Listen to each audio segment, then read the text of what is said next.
everyone, this is Nick Amelia with CrystalCommerce, and I wanted to give you an update on some fixes and improvements we have planned for the next few months. Without further ado, let's go through our roadmap together. One of the first things we wanted to accomplish was upgrade our testing suite. While we use testing servers and testing environments to ensure our deployments are safe to deploy, a testing suite will run applications against our deployment to ensure that functionality will remain after the deployment. This will make the deployments even safer, as well as speed up the process for deployments. We accomplished this August 14th of this year, and we're really excited to see it used on future deployments. A very important issue that came up was the issue with tax-exempt products not actually being tax-exempt on checkout. We understand a lot of products sold through the CrystalCommerce software required by law to be tax-exempt. We resolved this issue August 14th. The next improvement that we had was the fix for the Indecent refunding issue. While this issue wasn't necessarily financially bearing on our members, it did cost a lot of time for you to have to go to Indecent to refund labels that may have been accidentally printed or for orders that were voided. This issue was also resolved on August 14th. The next update that we have is the product search improvement. This is going to make searching on your site even faster than it has been before. We implemented this August 15th of 2018.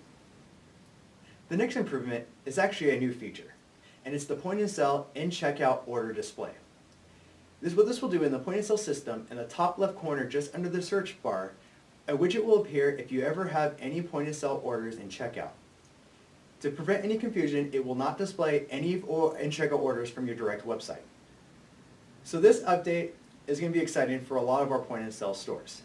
We're going to now implement dedicated server for our point-of-sale jobs.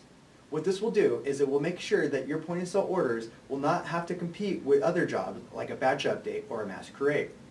Another update that we're excited to get done by the end of August is the eBay quantity updating relisting issue. What we're seeing is when products sell out on eBay or through your direct website, the product will relist onto eBay.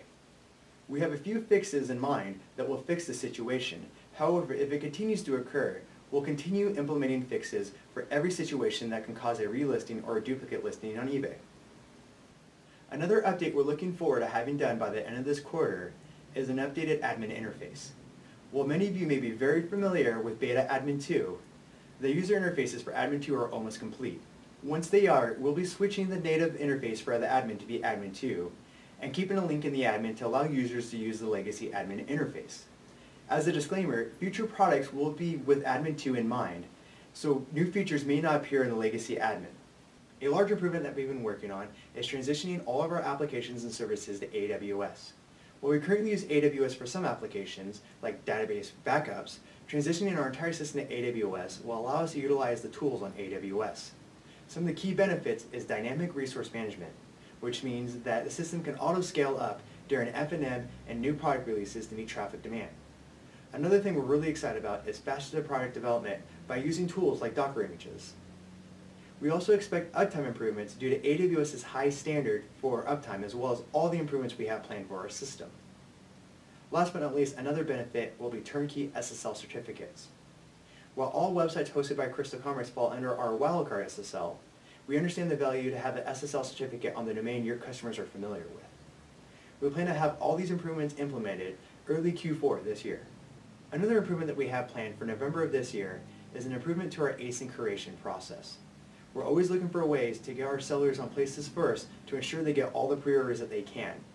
And to make sure that we're on Amazon first, one of the things that we need to do is make sure that we have the asins before anyone else. Another improvement that we have scheduled for the end of this year is a Simplified Checkout. Currently, a customer can change the quantity of their cart on checkout, which means during each step of the checkout process, the system has to check to see if the inventory amount has changed. Removing that functionality means the system will only have to check once, and that's to place the order. This means checkout will be a lot faster for your customers and a lot stable for them as well. Another improvement that we want to get implemented is a fix for the POS on-hold orders going into in-checkout. While we don't currently have a fix for this just yet, the second we have resources available to look into this issue, we'll be applying a resolution as soon as possible. Alright everyone, well that's the end of my presentation. I wanted to thank everyone for taking the time for watching this video. As a disclaimer, this isn't the only things that we're working on. These are just things that we have scheduled that we know are very important to you guys. There are a lot of other back-end infrastructure stuff that we're doing as well, and we're also keeping agile so we can handle new fires that come up as we're proceeding through this roadmap. If there's any other feedback that you guys would like to give me, whether things that you liked about this, things that you didn't like, things that we could just do differently, please let us know. I'd be more than happy to make these changes for you. And please continue giving your feedback on things that you'd like to see differently within the admin and things that you really are looking forward to having implemented down the road. Thank you again, and thank you for watching. Until next time. I almost broke that.